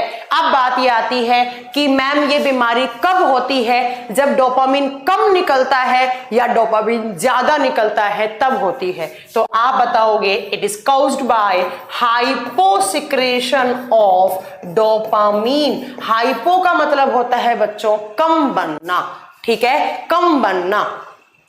और ना ही हमारी, अच्छा, ना हम स्मोक करते हैं, ना ही कोई हमारे फैमिली में करता है। इट्स गुड, स्मोक नहीं करना चाहिए क्योंकि पहले इतना ज्यादा पॉल्यूशन है और आप दिल्ली में रह रहे हैं तो वैसे भी आप एक दिन में 15 से 17 सिगरेट के बराबर स्मोक ले रहे हैं। आपने देखा होगा आजकल दिल्ली का बहुत बुरा हाल है, इतना ज्यादा स्मोक है कि अगर मैं स्टूडियो से बाहर निकलती हूँ तो मेरी आंखें जल जाती हैं, आंखों से पानी गिरने लग जाता है। हाँ, जब किसी चीज व्यक्ति को हंसता लगती है, लत लगती है बच्चा, तो दया वो डोपामीन हार्मोन की वजह से ही होता है। चलिए देखिए, तो आप याद रखेंगे कि पार्किंसंस डिजीज कब होती है, जब हाइपोसिक्रेशन हो, किसका बच्चों, डोपामीन को। और हाइपो का मतलब होता है बच्चों कम निकलना या अल्प श्रावण होना। पहला क्वेश्चन तो क्या बना बच्चों हमारा कि पार्किंसंस डिजीज किस हार्मोन के इम्बैलेंस होने से होती है। आप क्या बताओगे, पार्किंसंस डिजीज डोपामीन हार्मोन के इम्बैलेंस होने से होती है। दूसरा आपसे पूछा जाएगा कि इसमें डोपामीन हार्मोन कम निकलता है या ज्यादा। आप बताओगे बच्चों इसमें डोपामीन हार्मोन कम निकलने लग जाता है। अब इस बीमारी में होता क्या है, ये एक तरीके का मूवमेंट डिसऑर्डर है, ये एक तरीके का मूवमेंट डिसऑर्डर है। कहने का मतलब है कि इस बीमारी में आपका जो शरीर है वो कंपने लग जाता है, वो वाइब्रेट होने लग जाता है, वो वाइब्रेट होने लग जाता है। इस बीमारी में अगर आपके बॉडी में पार्किंसन डिजीज है तो आपके कहने का मतलब है आपके जो हाथ पैर होते हैं वो ऐसे ऐसे कंपाने लग जाते हैं, उनमें कंटिन्यूसली उनमें वाइब्रेशन रहता है।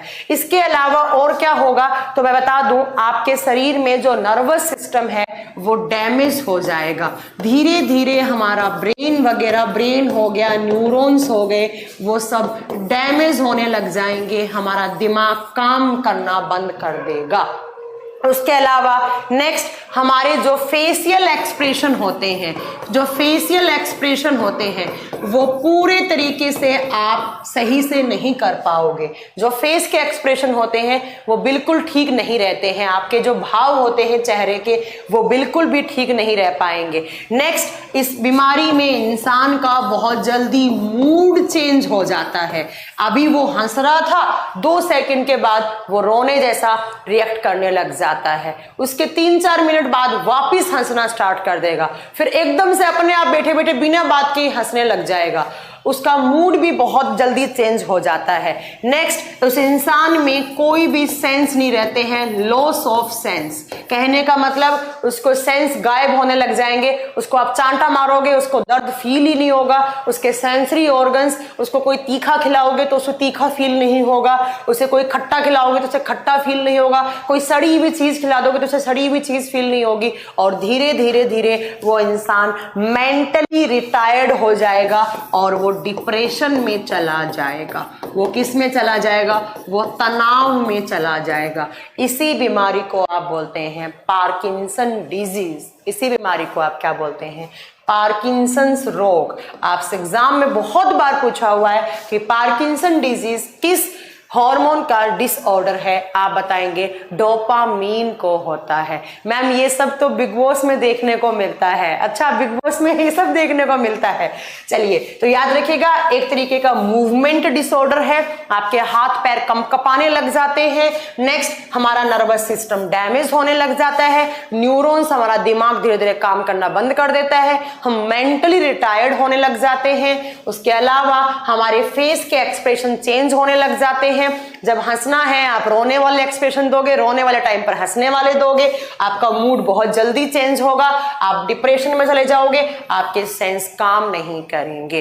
तो ये किस हार्मोन की वजह से होगा बच्चों? ये डोपामीन हार्मोन की वजह से होगा। और डोपामीन किसने बनाया था? हाइपोथैलेमस ने बनाया था। तो आपका एक ग्लैंड कंप्लीट हो गया जिससे आपने 4 हार्मोन पढ़े। बच्चों कौन कौन से एक बार फिर रिपीट करवाऊं? पहला था TRH, thyrotropin releasing hormone.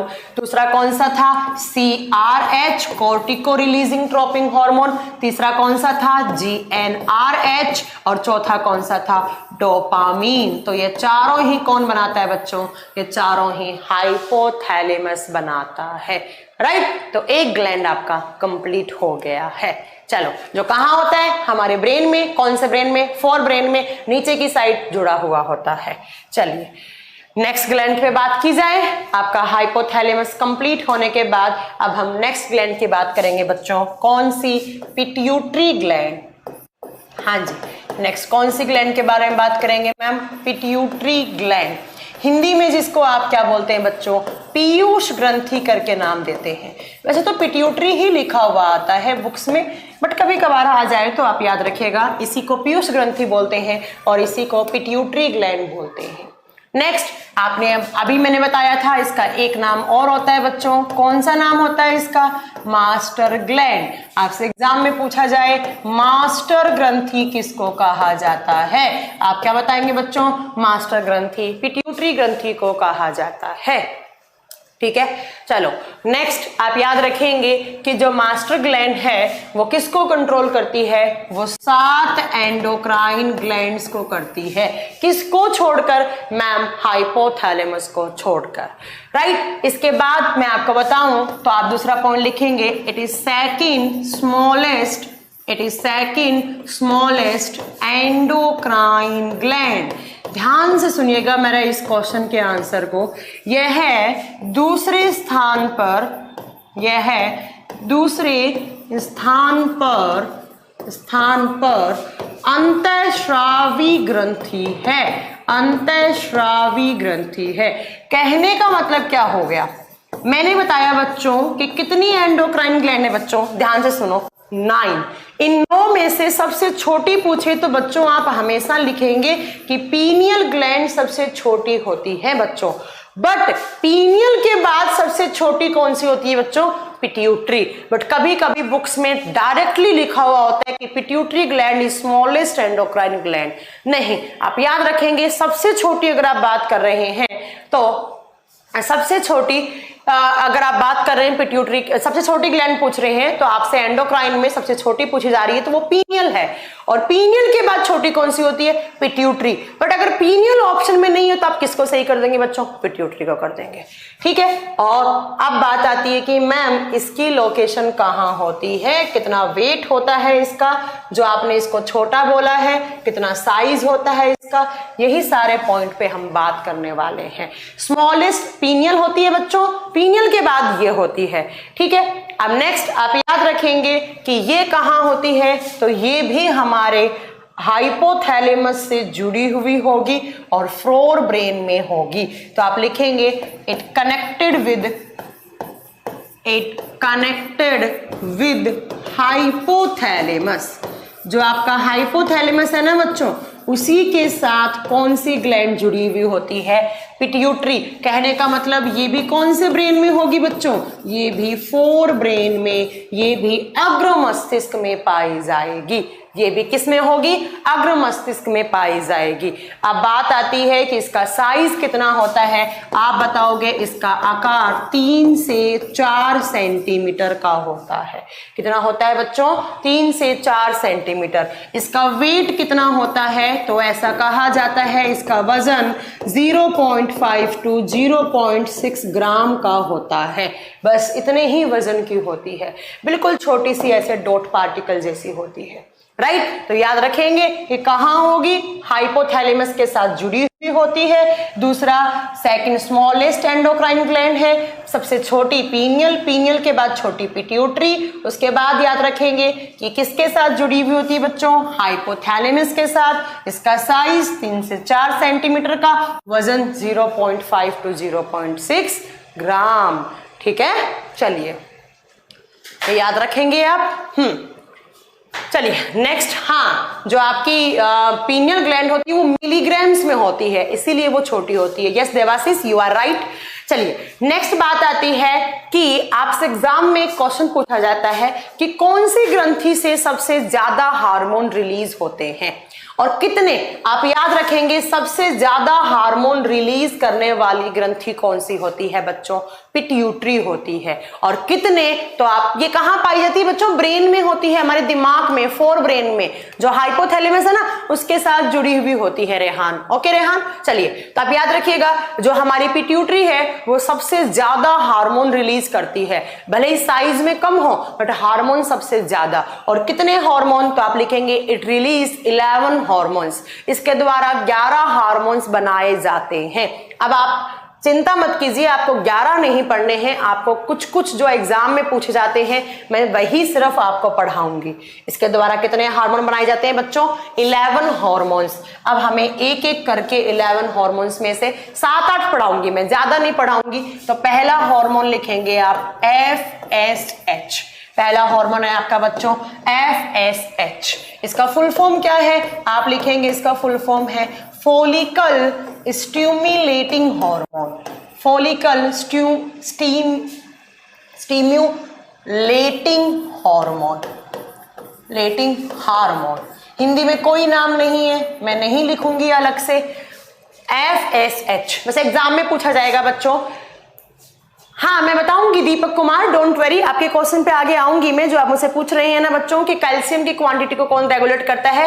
Absolutely मैं अगले जो ग्लैंड पढ़ाऊंगी, थायराइड एंड पैराथायराइड जब पढ़ाऊंगी दीपक, डोंट वरी, है ना, सब पढ़ाऊंगी मैं, ठीक है। तो आप याद रखेंगे फॉलिकल स्टिमुलेटिंग हार्मोन FSH कौन रिलीज करता है बच्चों, पिट्यूटरी ग्लैंड। ये एक तरीके का रिप्रोडक्टिव हार्मोन होता है, याद रखिएगा कि एक तरीके का रिप्रोडक्टिव हार्मोन होता है। कैसा हार्मोन है ये, रिप्रोडक्टिव हार्मोन, कहने का मतलब है यह एक प्रजनन हार्मोन है। प्रजनन हार्मोन मतलब जनन में काम आता है। क्यों आता है जनन में काम, क्योंकि ये गैमेट सेल्स को मैच्योर करने वाला हार्मोन होता है। आप ब्रैकेट में लिख सकते हैं, it helps in maturation of gamete cells. जो हमारी गैमेट सेल्स होती हैं, जो हमारी जनन कोशिकाएं होती हैं, मेल में स्पर्म होता है, मेल में क्या होता है बच्चों, स्पर्म, और फीमेल में कौन सा होता है आप बताएंगे, फीमेल में ओवा होता है, अंडाणु होता है, और मेल में कौन सा होता है, शुक्राणु। तो ये जो FSH हार्मोन होता है बच्चों, इसको रिप्रोडक्टिव हार्मोन बोलते हैं। क्यों, क्योंकि ये गैमेट सेल्स को मैच्योर करने का काम करता है। और गैमेट सेल्स कौन सी होती है, स्पर्म और ओवा, मेल की नर शुक्राणु, मादा की मादा अंडाणु। पहला हार्मोन हो गया आपका पिट्यूटरी का।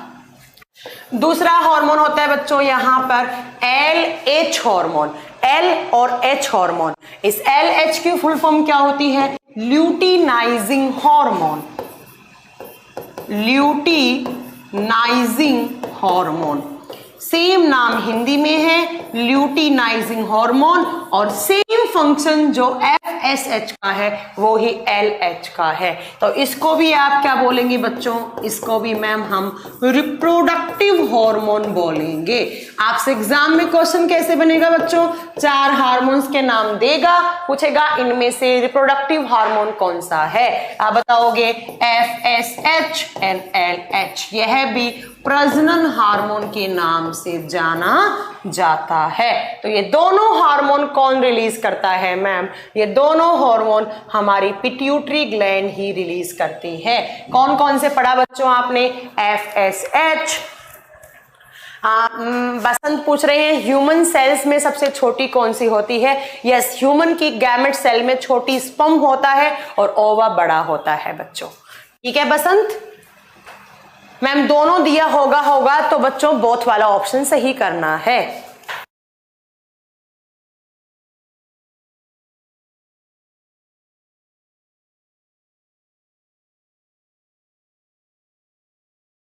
ठीक है, तो दोनों हार्मोन कौन रिलीज करता है बच्चों, पिट्यूटरी ग्लैंड। दोनों दिया होगा नरेश नायक, तो बोथ वाला ऑप्शन आपको लेके चलना है। चलो नेक्स्ट लिखे हम, चलिए मैम। अच्छा, कुछ बच्चों को तो सोच रहे होंगे कि इतने सारे नाम हम कैसे याद करेंगे, है ना। अरे याद हो जाएंगे, डोंट वरी, 4-5 बार पढ़ोगे, एक बार लिखोगे, याद हो जाएंगे। तीसरा हार्मोन है बच्चों ACTH। इनका फुल फॉर्म पूछा जाता है एग्जाम में बहुत बार, ठीक है। ACTH की फुल फॉर्म क्या है बच्चों, ACTH की फुल फॉर्म होती है एड्रीनो कोर्टिकोट्रोपिन हार्मोन, एड्रीनोकोर्टिकोट्रोपिन हार्मोन। मुझे पता है आज हिंदी मीडियम वाले बच्चे मुझसे गुस्सा हो रहे होंगे कि मैम पूरे बोर्ड पर इंग्लिश लिख रही हैं। तो बच्चों इसमें मेरी मजबूरी समझो, इसमें हिंदी होती ही नहीं है। जैसे हिंदी स्पर्म की हुई तो मैंने लिख दी, ओवा की हुई तो लिख दी, बाकी आपको as it is English term ही याद रखने हैं, राइट। चलिए, ACTH हार्मोन, एड्रीनोकोर्टिकोट्रोपिक हार्मोन। देखिए यहां पर आपको नाम में ही आपका आंसर छुपा है। आपसे पूछे किस हार्मोन को, इस हार्मोन का काम क्या होता है, देखो एड्रीनो से आप यहां पर रिलेट कर दो एड्रीनल ग्लैंड। एक ग्रंथि होती है, आगे पढ़ेंगे हम कौन सी, एड्रीनल ग्रंथि। उसको रेगुलेट कौन करता है बच्चों, ACTH हार्मोन। इसका फंक्शन क्या है बच्चों, देखो अभी मैंने आपको पढ़ाया था बच्चों कि पिट्यूटरी ग्लैंड बाकी की सारी 7 एंडोक्राइन ग्लैंड को कंट्रोल करती है। मतलब कब उनसे कितना हार्मोन रिलीज करवाना है, ये सब काम किसका होता है, पिट्यूटरी का। तो पिट्यूटरी ने एक काम क्या किया, एक हार्मोन रिलीज किया ACTH, और वो हार्मोन किसको रेगुलेट करेगा, वो एड्रीनल ग्लैंड से निकलने वाले हार्मोन्स और एड्रिनल ग्लैंड को कंट्रोल करने का काम करेगा। ठीक है, तो आपसे एग्जाम में देखो कैसे क्वेश्चन बनेगा। एग्जाम में बनेगा कि एड्रिनल ग्लैंड को कंट्रोल करने वाला हार्मोन जो पिट्यूटरी बनाती है उसका नाम बताओ। आप क्या बताएंगे? एसीटीएच। ACTH, right. चलिए 3 हार्मोन हो गए। चलो मैम चौथे की तरफ चलते हैं। चौथा हार्मोन कौन सा है? हम इसको डिलीट नहीं करेंगे क्योंकि बाद में हम एक बार मैं आपको रिवीजन करवाऊंगी इन सबका। 4 नंबर पे हार्मोन कौन सा है?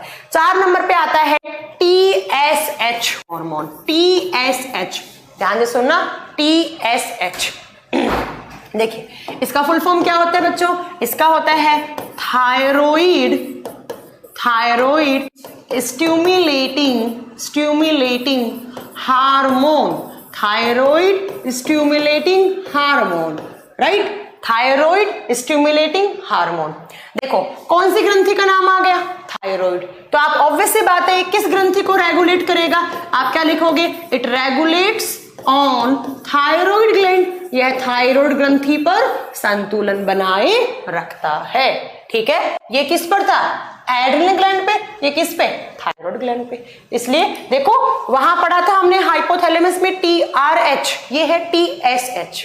ठीक है मैम, सीडीएस और पेपर में बायो और केमिस्ट्री का वेटेज कितना रहता है? अप्रोक्स 14 to 17 क्वेश्चंस आते हैं, राइट दीपक। चलिए नेक्स्ट हार्मोन टीएसएच के बाद कौन सा आता है बच्चों? तो टीएसएच के बाद आएगा बच्चों, इसके बाद आप पढ़ोगे नेक्स्ट प्रोलैक्टिन हार्मोन। ये थोड़ा इंपॉर्टेंट हार्मोन है। नेक्स्ट हार्मोन है प्रोलैक्टिन हार्मोन। प्रोलैक्टिन हार्मोन, इसका मतलब शॉर्ट फॉर्म कुछ भी नहीं होता है। एक बच्चा पूछ रहा है मैम हिंदी में लिख दिया करें। बच्चा मैंने बोल दिया है, इसी को हिंदी में बोलते हैं, इसी को इंग्लिश बोलते हैं। ठीक है, प्रोलैक्टिन हार्मोन। अच्छा, इसका एक नाम और होता है, इस हार्मोन को आप बर्थ हार्मोन भी बोलते हैं, जन्म लेने वाला हार्मोन भी कहते हैं इसको। मतलब जन्म लेने में हेल्पफुल या जन्मदायक हार्मोन भी कहा जाता है। 2 हार्मोन को कहते हैं वैसे बर्थ हार्मोन, आगे पढ़ाएंगे हम आपको। एक तो है बर्थ हार्मोन। देखो लैक्टिन का मतलब यहां पर दूध से रिलेटेड होता है, प्रोलैक्टिन हार्मोन। मैं आपको बता दूं इसका काम क्या होता है। इसका काम होता है जो लड़कियों में दूध बनाने वाली ग्लैंड्स होती हैं, और मैंने आपको पढ़ाया है कि दूध बनाने वाली ग्लैंड्स कौन सी होती हैं, जिनको आप मैमरी ग्लैंड्स या आप जिनको मैमलरी ग्लैंड्स बोलते हैं। क्या बोलते हैं? मैमलरी ग्लैंड्स। और ये क्या बनाती हैं? ये मैम दूध बनाने का काम करती हैं। तो ये जो प्रोलैक्टिन हार्मोन होता है ना, ये क्या काम करता है? वो लड़कियों की जो मैमरी या मैमलरी ग्लैंड्स हैं उनको मैच्योर करने का, उनके मैच्योरेशन में काम आता है। तो आप पहला काम तो क्या लिखेंगे? it is helpful in maturation of mammary glands या mammillary glands। दूसरा मैं बता दूं, यह हार्मोन सिर्फ फीमेल्स में होता है, यह हार्मोन सिर्फ लड़कियों में पाया जाता है। ये क्या काम करेगा? लड़कियों में जो दूध बनाने वाली ग्लैंड्स हैं, जब डिलीवरी हो जाती है, जब बच्चे का जन्म हो जाता है, जिस टाइम पर दूध बनना स्टार्ट हो जाता है, तो उस टाइम पर मैच्योर करने का काम करता है कौन सा हार्मोन? Prolactin hormone. और दूसरा काम क्या होता है बच्चों इसका? आप याद रख लो, it is helpful in production of milk. यह दूध के निर्माण में सहायक है। यह दूध के निर्माण में, जो बच्चों को दूध पिलाते हैं जन्म के बाद, उसके निर्माण में, और दूध बनाने वाली ग्रंथियां जिनको मैमरी या मैमलरी ग्लैंड बोलते हैं, उनको मैच्योर करने का काम करता है। इसीलिए जन्म के बाद बच्चों को दूध पिलाते हैं तो इसको बर्थ हार्मोन करके भी नाम दिया जाता है। आपसे एग्जाम में पूछा जाएगा कि लड़कियों में दूध बनाने वाले हार्मोन का नाम बताओ। आप क्या बताएंगे? Prolactin hormone. कौन सा ग्लैंड रिलीज करता है? आप बताएंगे उसको पिट्यूटरी ग्लैंड बनाता है। ठीक है, दूसरा उसका नाम क्या होता है? उसको बर्थ हार्मोन भी कहते हैं। और वो कौन सी ग्लैंड को मैच्योर करता है? वो मैमरी या मैमलरी ग्लैंड्स को मैच्योर करने का काम करता है। ये सिर्फ किस में होता है? ये सिर्फ लड़कियों में रिलीज होता है। चलो कितने पढ़ लिए हमने? 5 पढ़ लिए। कौन सी ग्लैंड के पढ़ लिए मैम? हमने पिट्यूटरी के पढ़ लिए। नेक्स्ट पढ़े हम 6 नंबर पे। हाँ जी, किसी को डाउट है आप मुझसे पूछ सकते हैं। नरेश नायक कह रहे हैं कि मैम मुझे डाउट है, तो आप मुझसे पूछ सकते हैं। 6 नंबर पे आप पढ़ेंगे GH हार्मोन। इस GH हार्मोन की फुल फॉर्म होती है बच्चों ग्रोथ हार्मोन। इसकी फुल फॉर्म क्या होती है बच्चों? ग्रोथ हार्मोन, या इसको वृद्धि हार्मोन कहते हैं। हमारी वृद्धि कराने वाला हार्मोन, हमारी ग्रोथ करवाने वाला हार्मोन। मैम एनटीपीसी में इससे क्वेश्चंस भर भर के क्वेश्चंस आते हैं एनटीपीसी के एग्जाम में।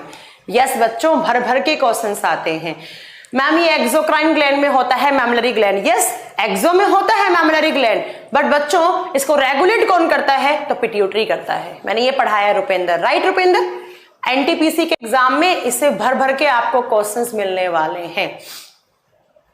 ठीक है, चलिए नेक्स्ट है जीएच हार्मोन, जिसको ग्रोथ हार्मोन भी बोलते हैं, और इसका एक दूसरा नाम भी होता है, इसको सोमैटोट्रोपिन हार्मोन भी कहते हैं। सोमैटोट्रोपिन हार्मोन। कभी आपसे पूछे कि ग्रोथ हार्मोन का दूसरा नाम कौन सा होता है? सोमैटोट्रोपिन हार्मोन होता है। ठीक है, और इसको कौन बनाता है? इसको हमारी पिट्यूटरी ग्लैंड बनाती है। और क्या काम करता है बच्चों? इसका काम देखिए, इसका काम होता है हमारे बॉडी में जो हमारी सेल्स हैं, हमारे जो टिश्यूज हैं, उनकी ग्रोथ करवाना। It is helpful in growth of human cells and human tissues. हमारी कोशिकाओं और हमारे ऊतकों का या हमारे ऑर्गन्स का भी आप लिख सकते हो, ऑर्गन्स की ग्रोथ करवाता है। अगर मैं एक लाइन में बोलूं तो आपको हाइट देने का काम करता है। आपकी जो हाइट होती है ना, इसको हाइट हार्मोन या लंबाई देने वाला हार्मोन भी कहा जाता है। आपकी जो हाइट होती है बच्चों, वो कौन से हार्मोन की वजह से होती है? वो सोमैटोट्रोपिन या जीएच हार्मोन की वजह से होती है। याद रखिएगा, आपसे एग्जाम में क्वेश्चन पूछ सकता है कि हाइट देने वाला हार्मोन का नाम बताइए। आप बताएंगे कि हाइट देने वाला हार्मोन सोमैटोट्रोपिन होता है बच्चों, और उसका दूसरा नाम ग्रोथ हार्मोन होता है। और उसको कौन बनाता है? आप बताएंगे कि वो कौन बनाता है बच्चों? वो हमारी पिट्यूटरी ग्लैंड ही बनाती है। ठीक है, तो आप याद रखेंगे हमें हाइट देने वाला कौन सा हार्मोन होता है? आप बताएंगे सोमैटोट्रोपिन। अब अगर मैं इस हार्मोन के बारे में अगर आपको दो बातें बताऊं बच्चों, बड़ा ध्यान से सुनिएगा। अगर ये हार्मोन का हाइपोसिक्रेशन हो जाए और अगर इसका हाइपर सिक्रेशन हो जाए बच्चों, अगर ये कम बन जाए तो क्या होगा, और अगर ये ज्यादा बन जाए बच्चों तो क्या होगा? जरा ध्यान से सुनिएगा। अगर ये सही निकल रहा है तो आपकी जो हाइट है वो बिल्कुल सही रहेगी, ऑन एन एवरेज रहेगी। अगर ये कम निकला तो बच्चों आपकी हाइट कम निकल जाएगी, कम रह जाएगी। और जब हाइट कम निकलती है तो आप उसको क्या बोलते हैं? आप उसको ड्वार्फिज्म, आप उसको बोनापन बोलते हैं। आप बोने रह जाएंगे। जैसे आपने देखा होगा जब आप सर्कस देखने जाते हैं तो वहां पर जमूरे आते हैं जिनकी हाइट बड़ी छोटे छोटे होते हैं ना, तो याद रखिएगा उन लोगों में सोमैटोट्रोपिन हार्मोन कम निकला, इसलिए उनकी हाइट बहुत कम रह गई। जैसे एक इंडिया में एक ज्योति लड़की है ना, जो बिग बॉस में भी आई थी, बड़ी छोटी सी है ना। ठीक है, चलो दूसरा, इसके हाइपर सिक्रेशन से क्या होगा? इसके हाइपर सिक्रेशन को बोलते हैं जाइजेंटिज्म। जाइजेंटिज्म को हिंदी में बोलते हैं भीमकाय। भीमकाय। आपकी हाइट बहुत ज्यादा हो जाएगी, बहुत लंबे हो जाएंगे। जैसे आपने देखा होगा कि जैसे एक वो हमारे इंडिया में ग्रेट खली हो गए, या एक रूस का बंदा है जिसका रिकॉर्ड गिनीज बुक में भी है ना, जिसकी हाइट बहुत ज्यादा है। तो आप याद रखिएगा, अगर हाइट कम निकली तो बोनापन, अगर हाइट ज्यादा नहीं होगी तो उसको भीमकाय या जाइजेंटिज्म का नाम दिया जाता है। ओके, और मैं आपको बता दूं, जब आपकी प्यूबर्टी एज खत्म हो जाती है, ऐसा कहा जाता है 20, 22 या 23 साल के जब आप हो जाते हैं, तो उसके बाद आपके बॉडी में सोमैटोट्रोपिन हार्मोन निकलना बंद हो जाता है। तो कहने का मतलब है, या बहुत ना के बराबर निकलेगा, और वो निकलेगा तो वो सिर्फ सेल्स की, टिश्यूज की, इनकी ग्रोथ करवाएगा। तो ऐसा कहा जाता है कि 20-22 साल तक आपको जो हाइट मिल गई वो मिल गई। उसके बाद आप कितनी कुछ दवाइयां खा लो, आप कॉम्प्लेन खा लो, आप लटक लो, आपको हाइट नहीं मिलने वाली। ठीक है, उससे पहले थोड़ा बहुत अगर आप खा रहे हैं तो बढ़ भी सकती है। अब याद रखिएगा कि नेचुरल तरीके से आपके हाइट देने वाला हार्मोन बच्चों कौन सा होता है? सोमैटोट्रोपिन होता है। तो हमने पिट्यूटरी ग्लैंड के कितने पढ़ लिए? 6 पढ़ लिए। नेक्स्ट कौन सा आता है? नेक्स्ट आता है 7 नंबर पर बच्चों, ऑक्सीटोसिन हार्मोन। Oxytocin hormone. बड़ा अच्छा हार्मोन है, इससे क्वेश्चंस भी एग्जाम में आते हैं। ऑक्सीटोसिन, हिंदी में गलत लिखा जा गया है मुझसे, हाँ ऑक्सीटोसिन हार्मोन। इस हार्मोन से बहुत ही ज्यादा क्वेश्चंस बनते हैं। आपने एक क्वेश्चन सुना होगा कि गाय और भैंसों में कम समय में ज्यादा दूध बनाने के लिए एक हार्मोन के इंजेक्शन दिए जाते हैं। बच्चों वो हार्मोन कौन सा होता है? वो ऑक्सीटोसिन होता है। वो कौन सा हार्मोन होता है?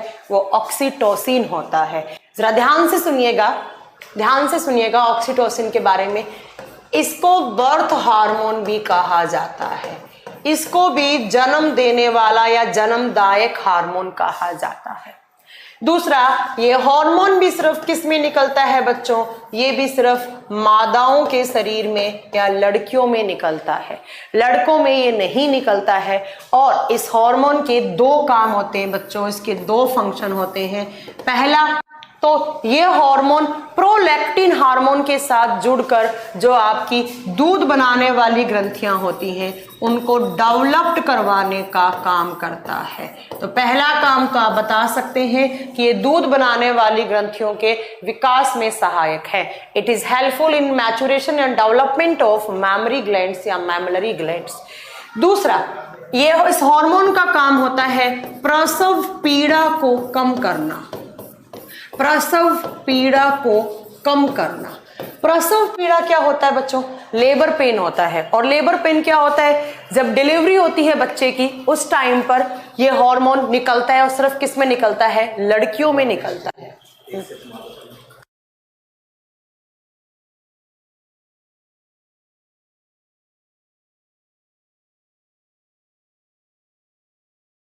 हाँ जी, सुनिए जरा ध्यान से सुनिए।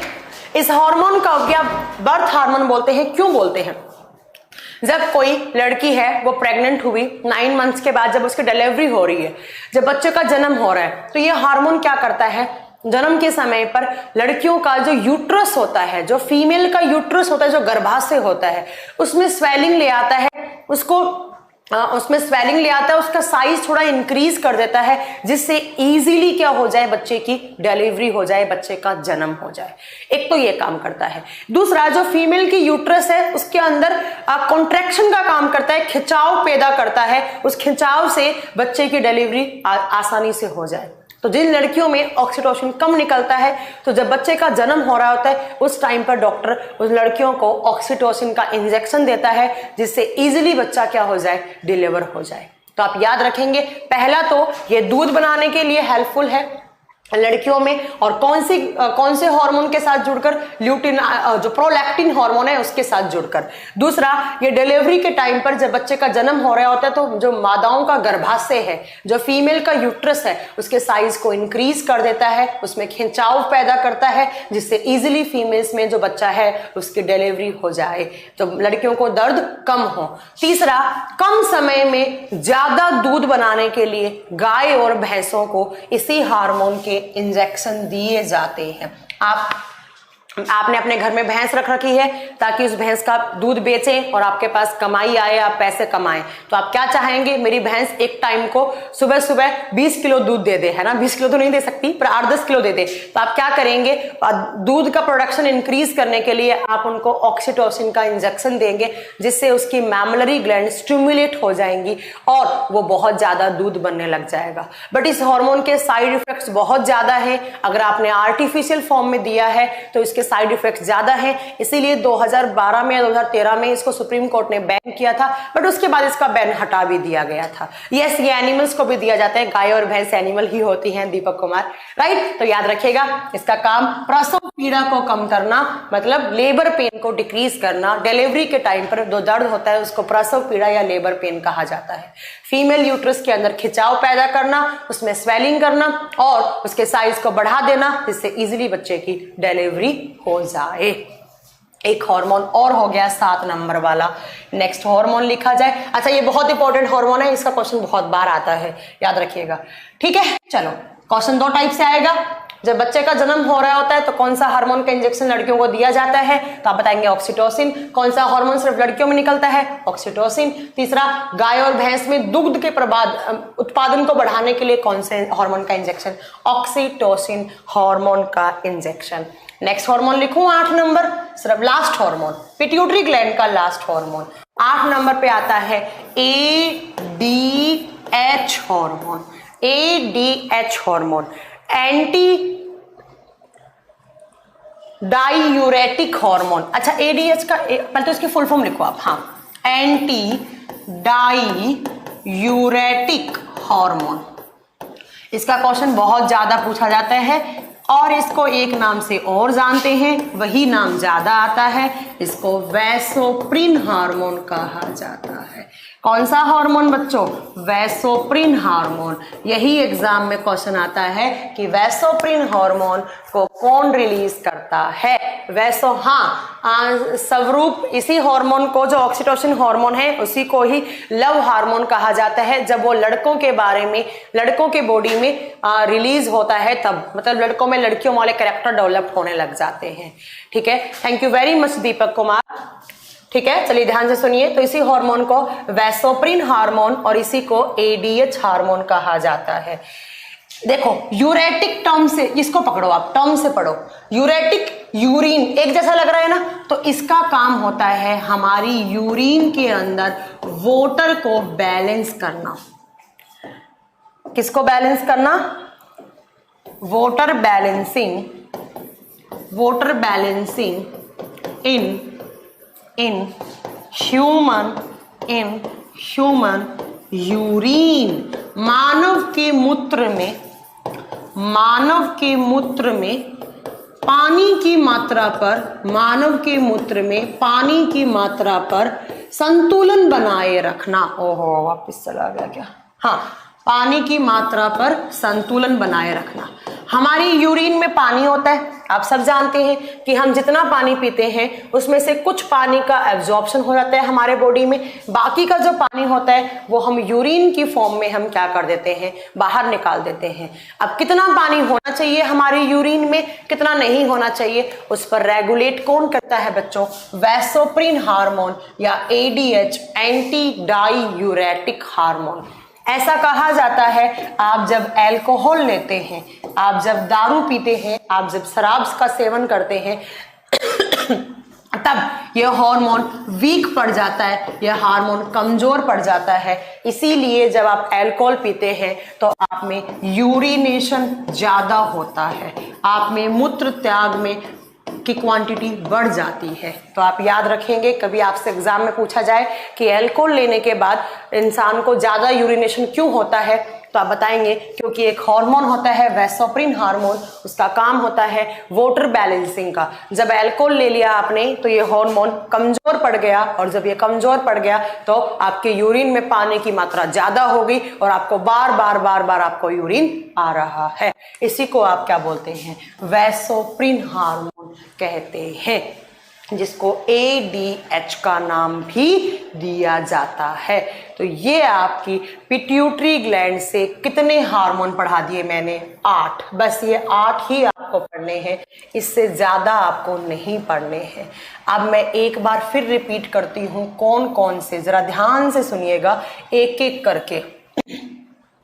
मुझे पता है थोड़ा सा टफ है, मैं समझ रही हूं आप लोगों के लिए, बट इतना भी टफ नहीं है जितना आपको सरकारी नौकरी इतनी इजी नहीं है बच्चों मिलनी, है ना। तो आपको याद करना ही पड़ेगा, इसमें मैम कुछ नहीं कर सकती। चलो एक एक करके मैं वापस सारे रिपीट करवाने की कोशिश कर सकती हूँ, आपकी हेल्प मिल जाएगी आपको। पहला हार्मोन था FSH, फॉलिकल स्टिमुलेटिंग हार्मोन। दूसरा, हाँ यस, थानसिंग बच्चे को भी दिया फीमेल को भी दिया जाता है। अगर किसी फीमेल में दूध बिल्कुल नहीं बन रहा है तो उसको ऑक्सीटोसिन का इंजेक्शन दिया जाता है। यस, बिल्कुल बिल्कुल सही बोला आपने, ठीक है। Next LH hormone, luteinizing hormone. तीसरा ACTH हार्मोन। चौथा TSH हार्मोन। पांचवा प्रोलैक्टिन हार्मोन जो दूध बनाने का ही काम करता है, सिर्फ लड़कियों में निकलता है। इसके बाद 6 नंबर पर आप याद करेंगे बच्चों कौन सा, GH जो क्या देता है आपको, हाइट देता है, जिसका दूसरा नाम सोमैटोट्रोपिन भी होता है। और 7th नंबर पे कौन सा आएगा बच्चों,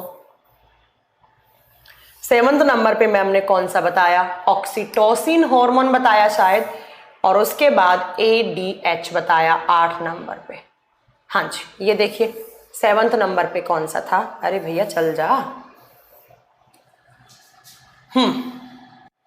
ये आपका 7 नंबर पे ऑक्सीटोसिन था, और 8 नंबर पर कौन सा था, ADH, 8 नंबर पे वैसोप्रिन। ये आपका बहुत टफ है मैम, बट कोई बात नहीं बच्चों, एक बार आप नोट्स बनाना, अपने हैंड रिटन नोट्स, आपको सारे याद हो जाएंगे। आपसे किस टाइप के क्वेश्चंस पूछेगा, एक हार्मोन का नाम देगा, पूछेगा कौन सी ग्रंथि इसको बनाती है, या उस हार्मोन की फुल फॉर्म आपसे पूछी जाएगी। ठीक है, तो आपकी 2 ग्रंथियां कंप्लीट हो गई बच्चों, कौन कौन सी, पहली बताइएगा। हाँ Rahul Kumar, yes I am agree with you. तो याद रखिएगा, एक मैंने पिट्यूटरी ग्लैंड करवा दिया आपको, एक मैंने हाइपोथैलेमस करवा दिया। दोनों ही कहाँ होती हैं बच्चों, दोनों ही हमारे ब्रेन में होती हैं। तो मुझे लगता है, अच्छा मैं आप नोट्स बनाता हूँ इंग्लिश में, ओके नरेश अगर बहुत अच्छे बनाते हैं तो प्लीज मैम आज के लिए इतना ही बहुत है, वरना सब कुछ गायब हो जाएगा पढ़ा हुआ। Yes I can totally understand your feelings स्वरूप। तो मैम डोपामिन ज्यादा हो जाएगा तो क्या हो जाएगा, स्वरूप ज्यादा होने से ऐसी कोई बीमारी नहीं होती है, बट ज्यादा निकलने से आपको एडिक्शन लग जाता है चीजों का, मैंने बताया ना एडिक्शन लग जाता है। मैम आप सारे कॉन्सेप्ट क्लियर कर देते हो, कुछ बचता ही नहीं है। चलो रुपेंद्र, मुझे बहुत अच्छा लगा कि अगर आपको मेरा पढ़ाया हुआ कॉन्सेप्ट समझ में आता है तो ठीक है। तो आप आज के लिए इतना बहुत है, आपको 1.5 घंटे में इतने सारे हार्मोन करवा दिए मैंने, इतना बहुत है। आप आराम से इसके नोट्स बनाइए, आराम से पढ़िएगा। कल हमारा ये चैप्टर कंप्लीट हो जाएगा और परसों से मैं केमिस्ट्री की क्लास लूंगी। ठीक है, ठीक है, कल हमारा ये चैप्टर क्योंकि अभी जो जितनी सारी ग्लैंड्स बची है ना, वो बिल्कुल छोटी छोटी बची हैं, वो बड़ी नहीं बची हैं, है ना। तो कल आपका कंप्लीट हो जाएगा और परसों हम केमिस्ट्री स्टार्ट करेंगे। ठीक है, परसों से हम केमिस्ट्री स्टार्ट करेंगे।